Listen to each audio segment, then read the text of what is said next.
जब अनुपमा को आर्यन का कातिल बता के कोठारी परिवार से निकाला गया तो उस वक्त अनुपमा के साथ साथ कई लोगों की जिंदगियां बदलने वाली। किसी की जिंदगी में दुखों का पहाड़ आने वाला था जिसे अनुपमा और राही, तो किसी की जिंदगी में सुख की खुशियां जिसे परी और राजा। अनुपमा के जाने के बाद ईशाना की चाल के चलते राजा आत्महत्या करने पर आ गया था, लेकिन परी राजा को समझाती है, ये दोनों दोस्त बनते हैं, उसके बाद इन्हें प्यार हो जाता है और ये दोनों एक दूसरे से शादी कर लेते हैं। लेकिन इनके शादी के पीछे छुपे हैं 3 काले राज। इस वक्त तक तोशु भी सट्टेबाजी में लग गया था और जुए में सारे पैसे हारने के बाद वो अपनी बीवी किंजल को दांव पे लगाता है और फिर कुछ ऐसा हुआ जो जानकर आपके होश उड़ जाएंगे। आखिर ये पूरी कहानी क्या है, आइए जानते हैं आज के एपिसोड में। कहानी की शुरुआत होती है राही से, जो कि बम्बई जाने के लिए बहुत ज्यादा एक्साइटेड थी और पैकिंग कर रही होती है। प्रेम राही को देखता है और बहुत ज्यादा खुश हो जाता है क्योंकि अनुपमा के जाने के बाद ये पहली बार था जब राही की आंखों में इतनी चमक थी। ये पहली बार था जब राही अपने सपनों के लिए उड़ान भरना चाहती थी। ये पहली बार था जब राही रसोई को छोड़कर, घर वालों को छोड़कर अपने आप पर फोकस करने वाली थी। प्रेम राही को गले लगाता है और राही को ऑल द बेस्ट कहता है। प्रेम कहता है कि राही, मैं तुम्हारे साथ हमेशा रहूंगा, बस तुम्हारे चेहरे से ये मुस्कान हटनी नहीं चाहिए। राही कहती है कि प्रेम, मैं बहुत ज्यादा खुश हूँ कि पापा ने हमें बम्बई जाने का मौका दिया, मुझे मेरी डांस एकेडमी खोलने का मौका दिया। I am very grateful Prem, I am very grateful. इस तरह हम अनुपमा को देखते हैं जो कि सदमे में थी। वो कहीं पर भी काम करने जाना नहीं चाहती थी क्योंकि अभी जो उसके साथ हादसा हुआ वो उसके लिए भुलाने लायक नहीं था। लेकिन जैसे तैसे करके वो तैयार होती है और सरिता और बाकी सभी लोगों से लड़कर या फिर सभी लोगों का सामना कर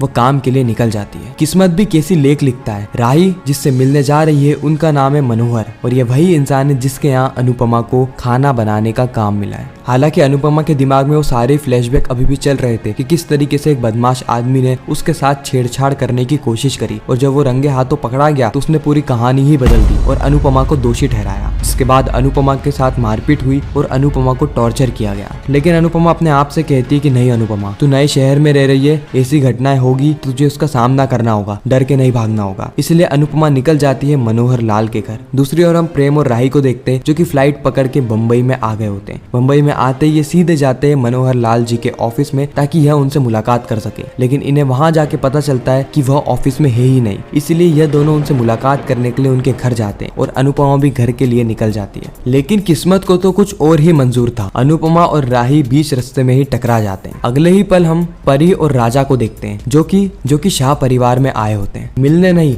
बल्कि वजह बहुत ज्यादा गंभीर थी और बस कुछ ही पलों के अंदर हमें परी और राजा की शादी के वो 3 काले राजों के बारे में पता चलने वाला। इनके शाह परिवार में आने की वजह थी तोशु। हालांकि परी को तो इसके बारे में कोई भी भनक नहीं थी कि तोशु के साथ क्या हुआ है। ये तो राजा ही था जो कि परी को उसके मायके लेकर आया होता है। इसलिए परी तो बहुत खुश होती है, वो सभी लोगों से मिलती है, सभी लोगों से बातचीत करती है और राजा भी खुश होने का नाटक कर रहा होता है। लेकिन राजा को पता है कि तोशु ने क्या गुल खिलाया है। होता कुछ यूं है कि अनुपमा के जाने के बाद तोशु पूरी ही तरीके से बिगड़ चुका था। वह अनुपमा ही थी जो कि तोशु को कंट्रोल करके रखती थी, नहीं तो तोशु का दिमाग इतना सतरंगी था कि वह पहले ही शाह परिवार को बर्बाद कर देता। लेकिन अनुपमा के जाने के बाद भी वह रुकता नहीं है। वो काम वाम सब छोड़ देता है और सारे ही पैसे सट्टे में लगाने लगता है। वो उन पैसों का जुआ खेलता है इस उम्मीद से कि वो किसी दिन करोड़पति बन जाएगा और एक बड़े से बंगलों में रहेगा। लेकिन उसका सपना सपना ही रहने वाला था। राजा ये सारी ही चीजें जानता है लेकिन फिर भी वो तोशु के पास आया था क्योंकि इस बार तोशु ने एक बहुत बड़ी गड़बड़ कर दी। इस बार जुए में पैसे ना होने के चलते उसने अपनी बीवी किंजल को ही दाव पे लगा दिया था और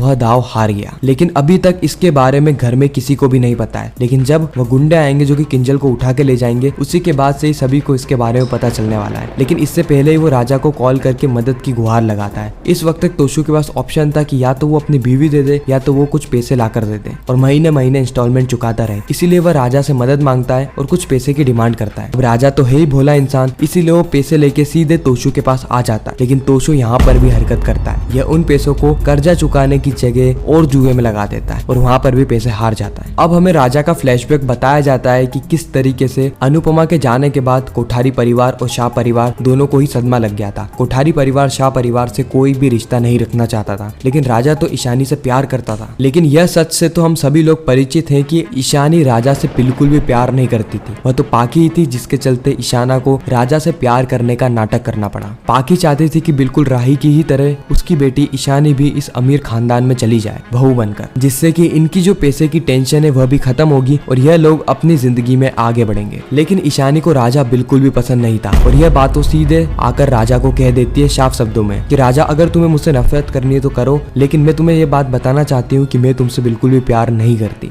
और इन सारी चीजों से राजा का दिल बुरी तरीके से टूट जाता है। राजा अपने आप को संभाल नहीं पाता है, वो सुसाइड करने की कगार पे पहुंच जाता है। और ये सारी बातें परी को पता थी और परी के अंदर भी कहीं ना कहीं राजा को लेकर फीलिंग्स थी, इसलिए वो राजा के पास जाती है, राजा को समझाती है और अपनी बहन के बारे में बताती है किस तरीके से उसकी बहन लालची है, उसने सिर्फ पैसे के चक्कर में ये सारी ही चीजें करी और अब जब उसका मन भर गया तो इन सारी चीजों से ऊपर उठ के आ गई। परी यहाँ पर राजा का सहारा बनती है, राजा को संभालती है, राजा को समझाती है। इस और राजा भी परी का सहारा बनता है, क्योंकि अनुपमा के जाने के बाद सबसे ज्यादा अगर किसी को दुख था तो वो परी थी, ना कि माही। माही और राही ने तो पूरी तरीके से अनुपमा से रिश्ता ही तोड़ लिया था। इन्होंने अनुपमा को अपनी माँ कहना भी बंद कर दिया, लेकिन इस और परी ने ऐसा बिल्कुल नहीं किया। उल्टा अनुपमा के अगले दिन घर में ना होने के चलते परी बहुत ज्यादा टेंशन में आ जाती है और अनुपमा को ढूंढने के लिए अंश के साथ निकल भी जाती है। बहुत जगह ढूंढने के बाद भी उसे अनुपमा नहीं मिलती है, जिससे वह भी एक तरीके से सदमे में पहुंच गई थी। इसलिए राजा और परी एक दूसरे को सपोर्ट करते हैं, एक दूसरे का समर्थन करते हैं और एक दूसरे के प्यार में पड़ जाते हैं और फिर यह एक दूसरे से शादी करने का भी डिसाइड करते हैं। जैसे ये सारी बातें ईशानी और पाखी को पता चलती है, पाखी ईशानी पे प्रेशर बनाती है कि वह राजा के पास जाए और उसे माफी मांगे, लेकिन ईशानी ऐसा बिल्कुल भी नहीं करती है। वह अपने ईगो को दाव पे नहीं लगाती है और यही वो पल था जहाँ से पाखी और ईशाना के बीच में भी तू मैं होने लगती है। इस और परी और राजा एक दूसरे से शादी कर लेते हैं और अपने घर वालों को इसके बारे में बता देते हैं। हालांकि राजा के घर वाले अपने बहू के तौर पे परी को नहीं लाना चाहते थे, लेकिन वह पराग जैसे नहीं है, उनके लिए अपने बेटे की खुशियां सबसे बढ़कर है, इसलिए वह राजा के डिसीजन पे और ज्यादा खुश होते हैं और परी को अपने बहू के रूप में एक्सेप्ट कर लेते हैं। लेकिन अभी भी राजा की माता